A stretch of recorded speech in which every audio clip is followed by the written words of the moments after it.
আলু নিয়ে উদ্বিগ্ন রাজ্য।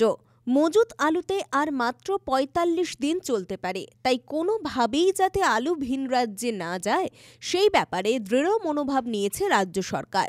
মঙ্গলবার রাতে খড়গপুর বালেশ্বর জাতীয় সড়কের নারায়ণগড়ের বেলদা, দাঁতনের বামনপুকুর ও সোনাকনিয়াতে ৩টি নাকা পরিদর্শন করলেন রাজ্যের কৃষি বিপণন মন্ত্রী বেচারাম মান্না। রাজ্যের যে আলু মজুদ রয়েছে ৬,২০,০০০ মেট্রিক টন, যেহেতু দানা, ঝড় ও বৃষ্টির জন্য আমাদের ১৫ দিন আলু চাষ পিছিয়ে গেছে।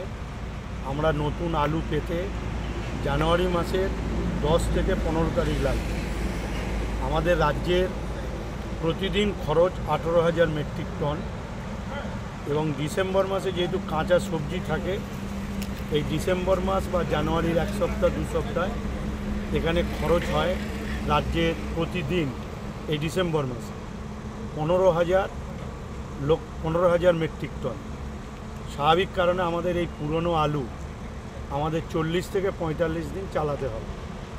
সেজন্য যাতে আলু আমাদের রাজ্যের মানুষের যাতে প্রয়োজন মেটে, সেজন্যই আমরা অন্যত্র আলু এখন কোনো পাঠানো যাবে না। যদি আমাদের রাজ্যের মানুষের চাহিদা শেষ করে যদি উদ্বৃত্ত থাকে তখনই আমরা বাইরে পাঠাই। তাই অনেকেই, কিছু অসাধু ব্যবসায়ী, তারা লুকিয়ে বিভিন্ন রকমভাবে অন্য জায়গায় নিয়ে যাওয়ার চেষ্টা করছে। সেজন্য বিভিন্ন জায়গায় চেকিং পয়েন্টে আমরা চেক করছি, আমাদের ডিপার্টমেন্ট এবং পুলিশ। আমরা সেই চেকিং কেমন হচ্ছে এবং চেকিংয়ে যারা দায়িত্বে রয়েছে তাদেরকে উৎসাহিত দেওয়ার জন্য আমরা আজকে এই বিভিন্ন বর্ডারে আমরা ঘুরছি। নাকাতে যাতে কোনো খামতি না থাকে সেই দিকে বিশেষ নজর দিতে নির্দেশ দেন পুলিশকে। এদিন প্রথমে বেলদার শ্যামপুরাতে নাকা পরিদর্শন করার পর দাঁতনে যান।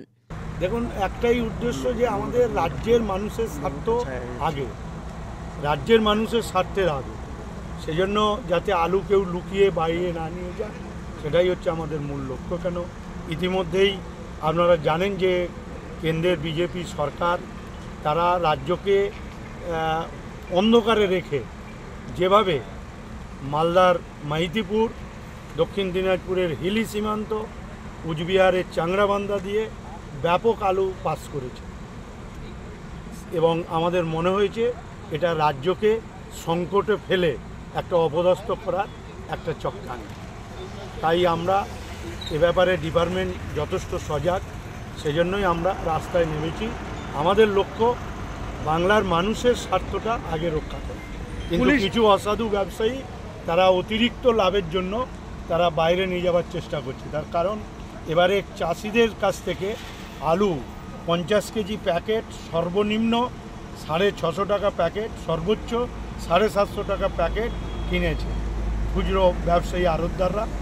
তারা বন বিক্রি করেছে ১০০০ থেকে সর্বনিম্ন ১০০০ এবং ১০৭০ থেকে ৮০ টাকা পর্যন্ত তারা ৫০ প্যাকেটের আলু বন বিক্রি করেছে, অর্থাৎ ৩০০ টাকা করে তারা প্যাকেটে লাভ করেছে। কিছু অসাধু ব্যবসায়ী আরও অতিরিক্ত লাভের আশায় তারা যেরকম বাইরে নিয়ে গিয়ে এ রাজ্যে একটা সংকট সৃষ্টি করে কৃত্রিমভাবে আলুর দাম বাড়াবার চেষ্টা করে। সেটা সরকার কড়া পদক্ষেপে সেটা আমরা বন্ধ করার জন্য বদ্ধপরিকর। এর ফলে কি আলুর দাম কমে যাবে রাজ্যে? নিশ্চয়ই আমাদের স্থির বিশ্বাস যে আমাদের যে লক্ষ্যমাত্রা, মানুষের কাছে যে আমাদের লক্ষ্যমাত্রা, সেটা আমরা পৌঁছাতে পারি। এই বিষয়ে তিনি জানিয়েছেন। পুলক বেরার রিপোর্ট, খবর BCBS।